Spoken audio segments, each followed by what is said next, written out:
Mr. Chairman. You know, General Milley, when you were talking about ground troops, I'm reminded of my last year in the House. I was on the House Armed Services Committee. It's 1994, when we had an expert witness sitting out there, like you guys are, saying in 10 years we no longer need ground troops. And you know, I think so often about what our needs are going to be in the future and how we're trying to survive today, and yet looking at into the future.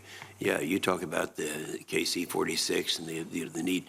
The KC-135 has been around for 57 years, and it's going to be around for a lot longer. And this is not what the other side of the competition does.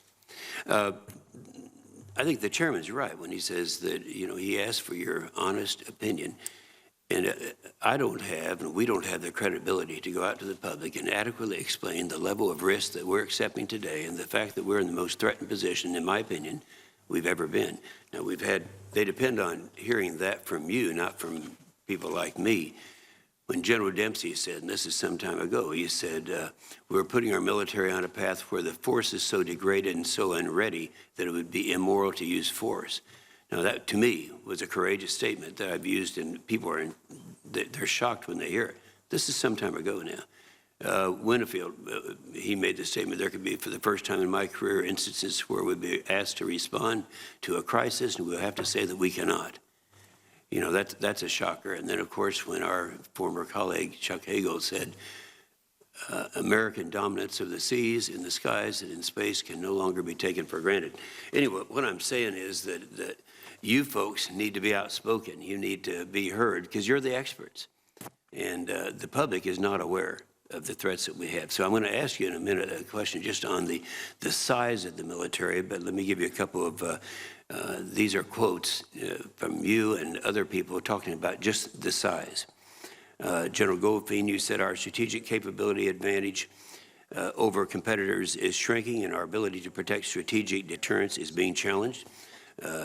General, your predecessor, General Welsh, said virtually every mission area faces critical manning shortages, and the Air Force risks burning airmen out. General Milley said in light of the threats confronting our nation, to include Russia, China, North Korea, Iran, ISIS, you know, we need to talk about that. The Army has accepted high military risk to meet the requirements of the National Security Strategy. The General Allen, at today's end strength, the Army risks consuming readiness as fast as it builds it. So I'd like to ask each one of you to do the realities of the strategic environment today and the foreseeable future call for a change in the size of our military. To start with you, General Milley. Thank you, Senator. I think the Army has got adequate readiness and adequate size to deal with our current demand, which is fighting terrorists, counterinsurgency operations in Iraq, Afghanistan, elsewhere around the world, and to meet the current global combatant commander demand for day-to-day operation. Now you're saying that the current end strength or that which is projected? The day-to-day, what's going on today, the national military strategy, given that we're actively engaged against ISIS, Al-Qaeda, and other groups. Okay. So that's current. The risk comes if we have a conflict with a near-peer, high-end competitor. Those other contingencies that Secretary of Defense Carter and many others have talked about with China, Russia, North Korea, or Iran, each of which is different operationally and tactically, each of which would require different levels of forces, types of forces, and methods of operation. But the bottom line is, with the size of the U.S. Army today, if one or more of those other contingencies took place, I maintain that our risk would significantly increase, as I mentioned before. And if two of them happen at the same time, I think it's high risk for the nation. Yeah. Okay, I understand. Of course, that is not predictable. We don't know what it's going to be. But we have to be prepared for it. And just one last comment. You know, what we want is to deter. Nobody wants to have these wars with near-peer competitors, great powers. Okay. And the only thing more expensive than deterrence is actually fighting a war. And the only thing more expensive than fighting a war is fighting one and losing one. Yeah. This stuff's expensive. We're expensive. We recognize that. But the bottom line is it's an investment that is worth every nickel. Good statement. Briefly, Admiral Richardson, size. Sir, philosophically, I couldn't say it any better than General Milley did. Okay. I agree with them. In terms of the size, we're asking the same question. When I first came in to be the CNO, our current fleet size, and there's more to capability than size, but size does matter, is 308 ships. That assessment was done without considering the emergent threat of Russia, without considering the emergent threat of ISIS.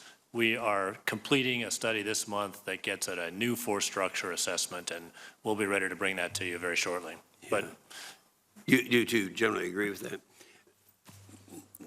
I think it's two things, Senator. First, it's the capacity and the size that you talked about, but it's also, I think was mentioned by everybody else, is the capability sets that we have now. The future fight, if there is one, hopefully there isn't, but to deter a future fight, there are capabilities that we don't in the Marine Corps have that we're going to require because we focused on the fight against terrorism the last 15 years. So how big is that force? Yeah. What do you do? Because if otherwise you have to trade, because there are capabilities we have now that we don't want to get rid of. So as you trade one capability for another, you either give something up and you accept risk there to get the other capability. And those are the trades that we're in and discussing at this time. That's right, and you have to accept risk. I know that there's not time for you to answer that question, but I do have another comment to make concerning you, General Foldstein. I agree with the fact, and I talked to the pilots, they want to fly more. That is significant. You can't completely eliminate the fact that it costs $9 million if you take someone off the street and make an F-22 pilot out of them, and yet the bonuses, you're talking about, what, $25,000 a year. That has to be considered also, I would say. Sir, in terms of the fact that we're moving forward for an aviation bonus, I'm not sure. I just make it.